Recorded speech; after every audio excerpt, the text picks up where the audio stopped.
If you think you know every weapon that changed World War II, stay until the end of this video. Because what happened in the Pacific on one freezing night in 1945 will rewrite everything you thought was true. This story has been buried for decades, and it involves a design the Navy called worthless. Hit subscribe right now, because you won't find this anywhere else. The Torpedo sat in a wooden crate in the corner of Pearl Harbor's ammunition depot, marked with red paint that read "Do not deplore." Lieutenant Commander Richard Halbrook stared at it through the chain-link fence, his hands gripping the cold metal as the Hawaiian sun beat down on his shoulders. He had 3 hours before his submarine, the USS Barb, departed for what naval intelligence was calling a routine patrol. Routine. The word tasted like ash in his mouth. 6 months earlier, Halbrook had been part of the torpedo development program at the Naval Torpedo Station in Newport, Rhode Island. He'd watched engineers pour 2 years of their lives into a revolutionary design. A torpedo that could operate in shallow water, adjust its depth, mid-run, and carry a payload twice the size of the standard Mark 14. They called it the Mark 23 Hydra. The brass called it a fantasy, when tests showed a 12% failure rate compared to the Mark 14's 8%. The project died in a closed-door meeting that lasted 17 minutes. Halbrook had been there. He'd seen Admiral Blanchard throw the report across the conference table and say 5 words that echoed in his head every night since. We don't gamble with American lives. But Halbrook knew something the Admiral didn't. The Mark 14 torpedo. The Navy's standard weapon had a catastrophic flaw that cost lives every single day. Its magnetic detonator failed in 40% of deployments. Submariners watched their shots bounce off Japanese hulls like rubber balls while depth charges rained down on them. Halbrook had filed 16 incident reports. He'd attended funerals for crews who died because their torpedoes didn't explode. And now he stood outside a fence, staring at 8 experimental Mark 23s that were scheduled for destruction in 72 hours. The Barb's executive officer, Lieutenant Paul Grayson, found him 20 minutes later.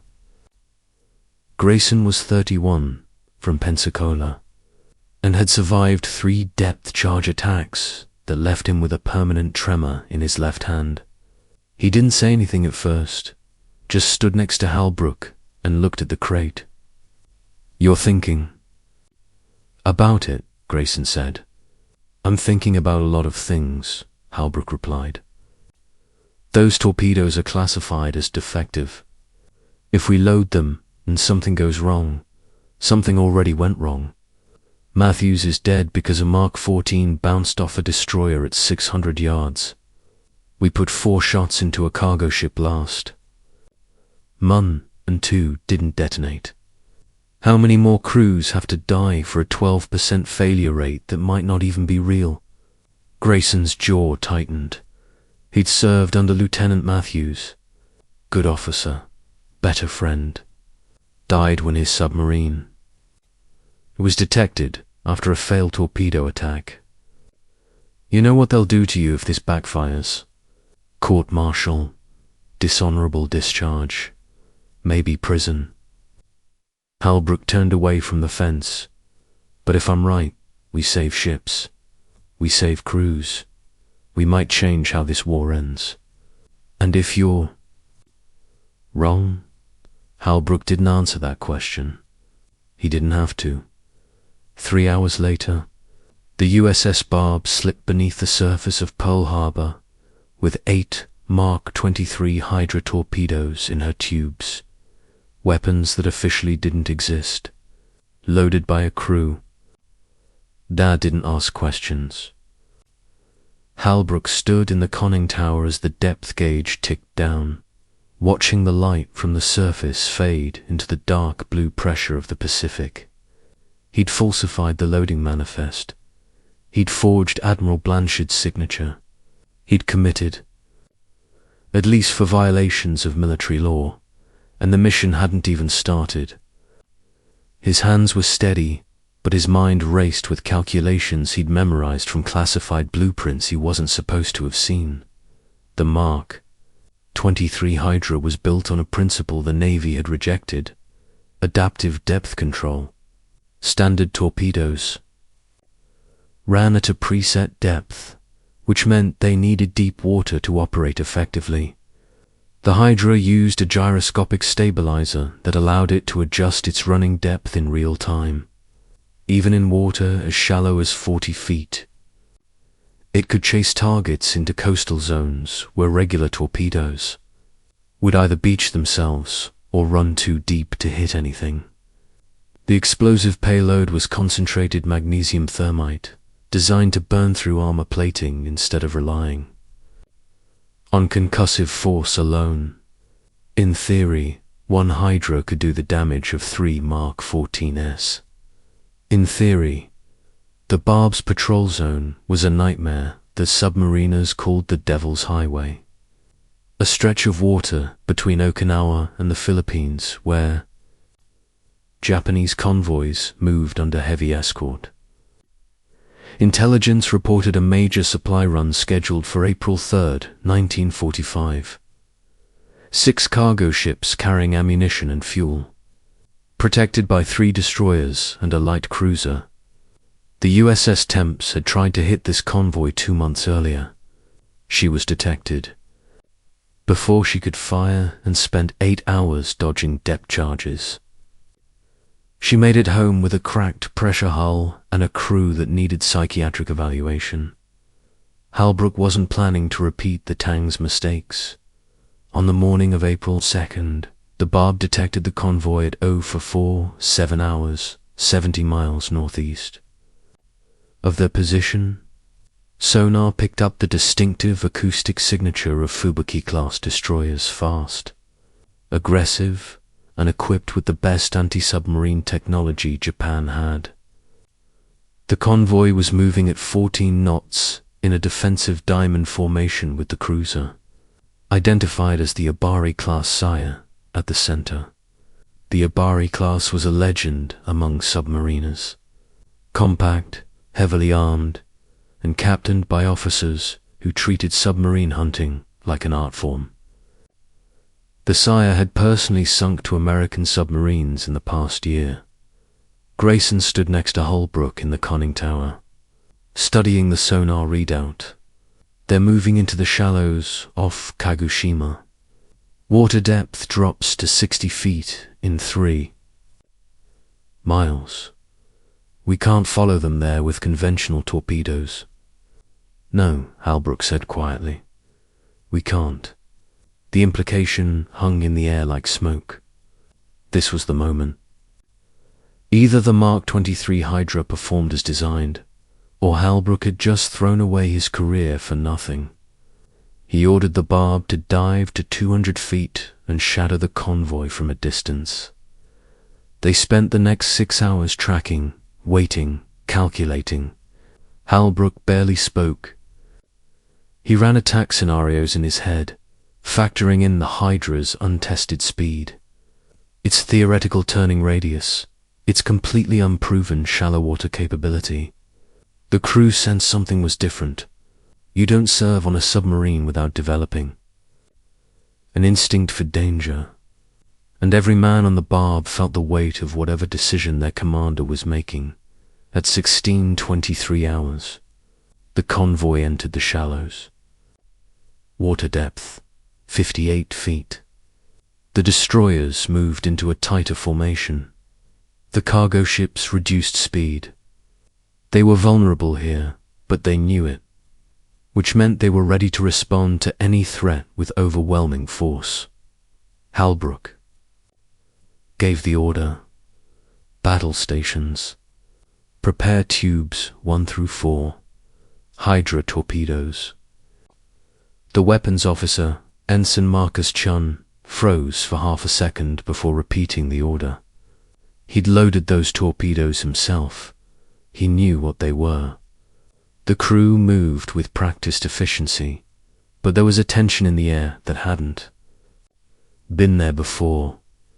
Every man understood that something unprecedented was about to happen. The Barb rose to periscope depth.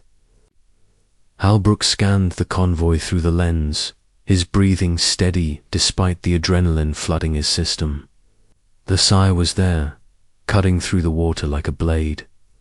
6,000 tons of steel and firepower, commanded by Captain Takeshi Nakamura, a man who'd sent more American submarines to the bottom than any other Japanese officer alive. Halbrook had read Nakamura's file. Ruthless, calculating, a tactician who anticipated every move his enemies made. But Nakamura didn't know about the Hydra. Range to target 900 yards, bearing 270. Solution locked. Halbrook's finger hovered over the firing trigger. One shot. If it failed, the Sōya would triangulate their position in seconds. The destroyers would converge. Depth. Charges would rain down. The Barb would be lucky to survive the first attack run, let alone escape. But if it worked, if the Hydra performed as designed in conditions, no one had ever tested they could punch through the convoy's defenses and hit targets the Navy had written off as unreachable. Fire one. The Barb shuddered as compressed air launched the first Mark 23. Hydra, Halbrook. Watched through the periscope as the torpedo's wake cut through the water, running straight and true. 42 seconds to impact. The gyroscopic stabilizer activated. At 20 seconds, adjusting the Hydra's depth as the seafloor rose beneath it. 30 feet of water. 25. The torpedo maintained its course, skimming just below the surface. The Sōya's lookout saw it at 15 seconds. Alarm bells screamed across the cruiser's deck. Captain Nakamura ordered evasive maneuvers, but the Hydra was faster than any torpedo the Japanese had encountered. It closed the distance at 48 knots, adjusted its angle by 3 degrees. To compensate for the cruiser's turn, and struck the Sōya's starboard side directly beneath the waterline. The explosion was different. Not the sharp crack of a standard warhead, but a roaring, tearing detonation that sounded like metal screaming. The magnesium thermite payload ignited on impact, burning through the Sōya's armor plating at 3,000 degrees. Fire spread through the ship's interior in seconds, reaching the ammunition magazine before damage control teams could respond. The secondary explosion lifted the cruiser's bow 20 feet out of the water. Halbrook watched through the periscope as the Sōya broke apart in a cascade of flame and debris, her hull splitting down the middle like paper, 43 seconds from launch to catastrophic kill. The Mark 23 Hydra had just proven itself in the most violent way possible, but there was no time to celebrate. The destroyers were already moving, their propellers thrashing the water as they turned toward the Barb's position. Depth charges began, falling within 30 seconds of the Sōya's destruction. The Barb dove hard, descending to 300 feet as explosions hammered the ocean above them. The submarine's hull groaned under the pressure. Light bulbs shattered. Men clung to handrails. As the deck pitched and rolled, Halbrook ordered the Barb to turn northeast, directly toward the convoy's cargo ships. It was a move that defied every rule of submarine warfare. When destroyers are hunting you, you run, you hide, you pray. You don't attack. But Halbrook had 7 more Hydra torpedoes, and the convoy was in chaos. The destroyers were focused on where the Barb had been, not where she was going. It was a narrow window, and Halbrook intended to shove the entire submarine through it. Tubes 2 and 3. Target the lead cargo ship. Fire. 2 more Hydras launched in quick succession. The cargo ship was a sitting target, barely moving as her crew tried to process the Sōya's destruction. Both torpedoes hit within 3 seconds of each other, one amidships and one at the stern. The thermite warheads ignited the ship's fuel. Cargo, creating a fireball that rose 300 feet into the air. The shockwave was so powerful it damaged a nearby cargo ships, buckling their hulls and starting electrical fires that spread faster than the crews could contain. The destroyers realized what was happening too late. They turned back toward the Convoy, but the Barb was already moving again, her crew working with machine precision. Halbrook felt something he hadn't felt in 18 months of war: complete tactical superiority. The Hydra torpedoes were performing beyond every projection. They were faster, more accurate, and more destructive than anything in the Pacific theater. And they worked in conditions that would have crippled standard torpedoes. But there was a cost.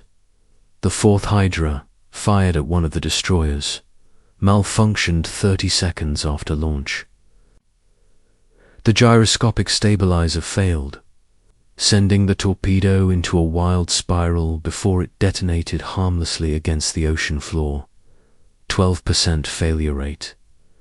The engineers had been right, but 88% success was still better than the Mark 14's 60% in real combat conditions.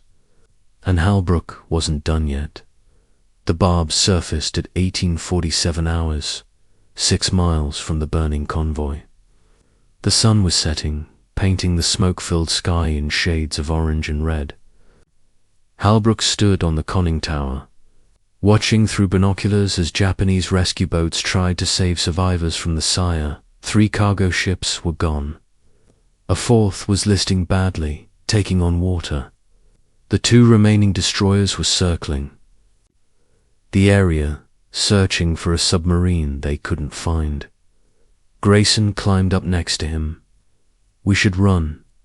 Air cover will be here in 20 minutes. "One more shot," Halbrook said. "The ammunition ship. If we sink her, we cut off supplies to the entire Okinawa garrison. And if we miss, we're dead." "We won't miss." The Barb dove again, moving into position with a precision that came from years of training and months of combat. The ammunition ship was the largest vessel in the Convoy, a converted freighter carrying artillery shells, rifle ammunition, and high explosives. She was also the best defended target, surrounded by the 2 destroyers that were now on high alert.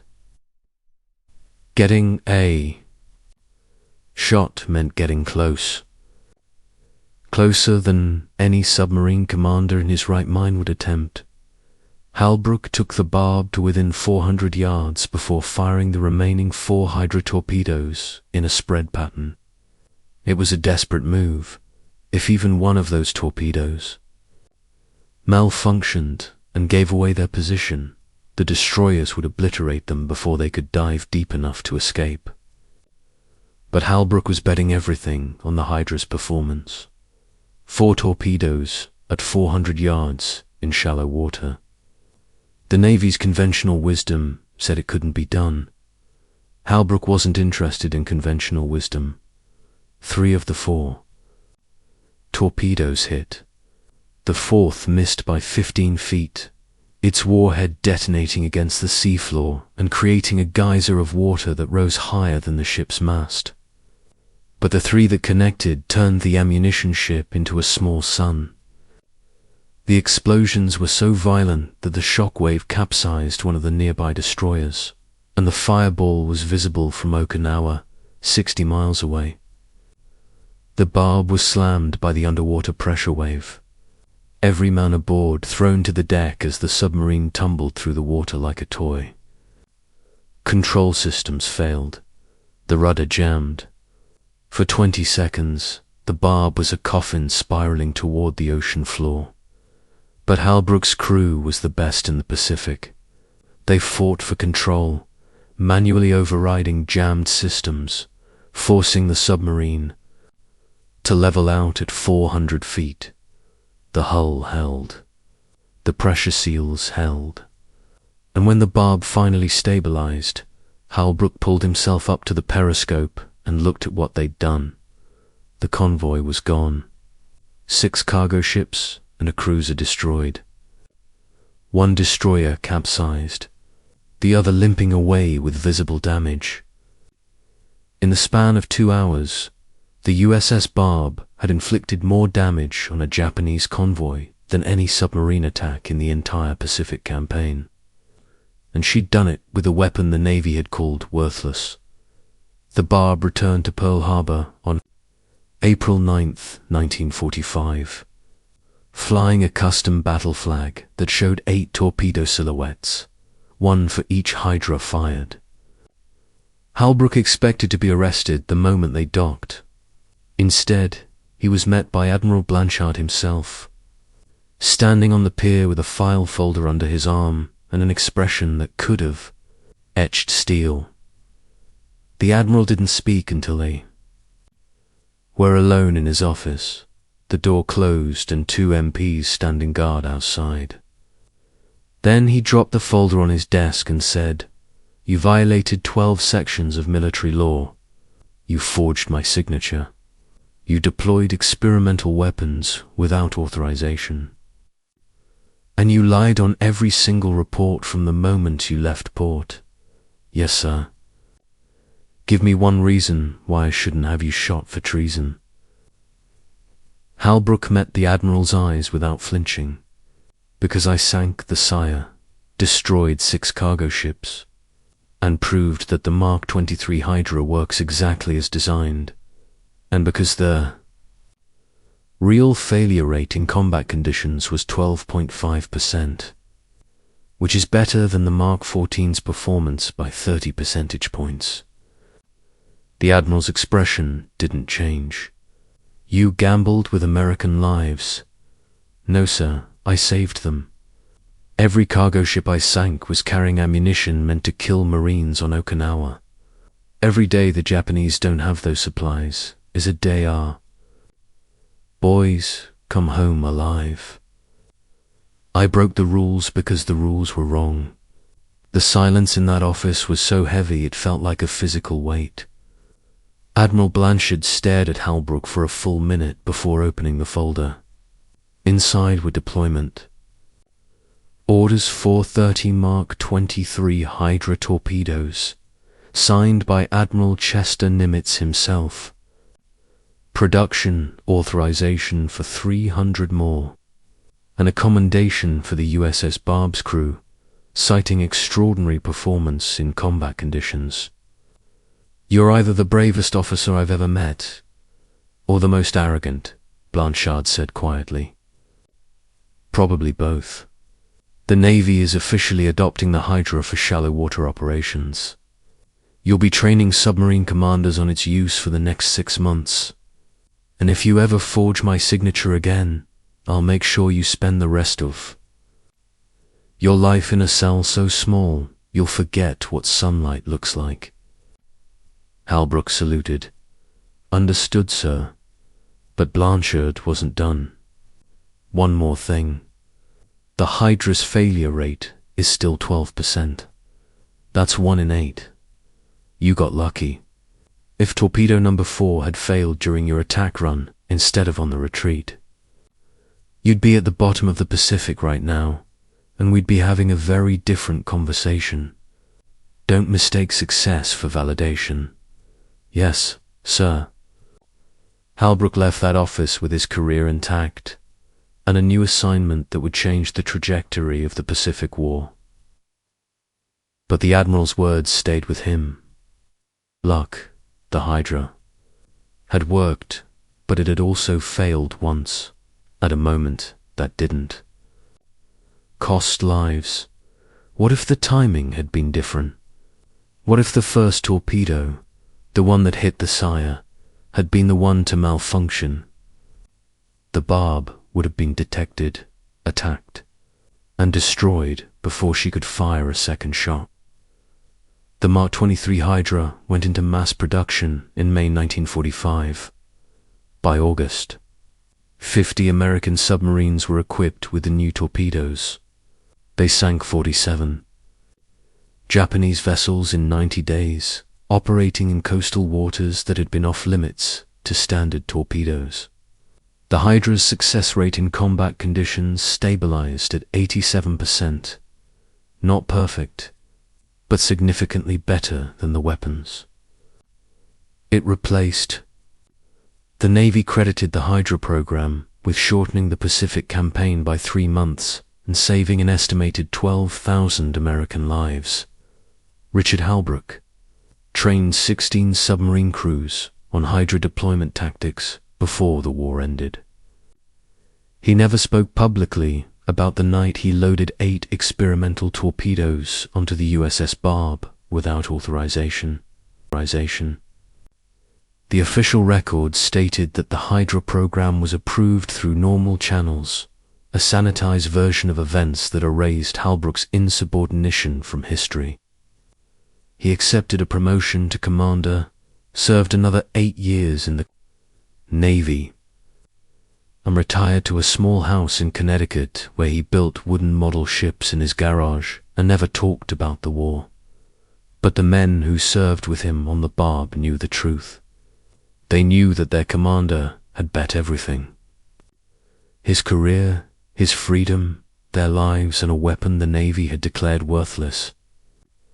They knew that the single most successful submarine attack of the Pacific War happened because one officer refused to accept that 8% was an acceptable failure rate when American lives were on the line. Paul Grayson visited Halbrook. In 1963, 18 years after the war ended, they sat on Halbrook's porch, drinking coffee and watching the sun set over the Connecticut hills. Grayson's left hand still trembled slightly, a permanent reminder of depth charges and underwater. Explosions. He'd brought a newspaper clipping about the decommissioning of the last Mark 23 Hydra torpedoes, replaced by newer designs that had even better performance metrics. "They don't mention you in the article," Grayson said. "Good," Halbrook replied. "That's how it should be. You changed the war. You saved lives. People should know.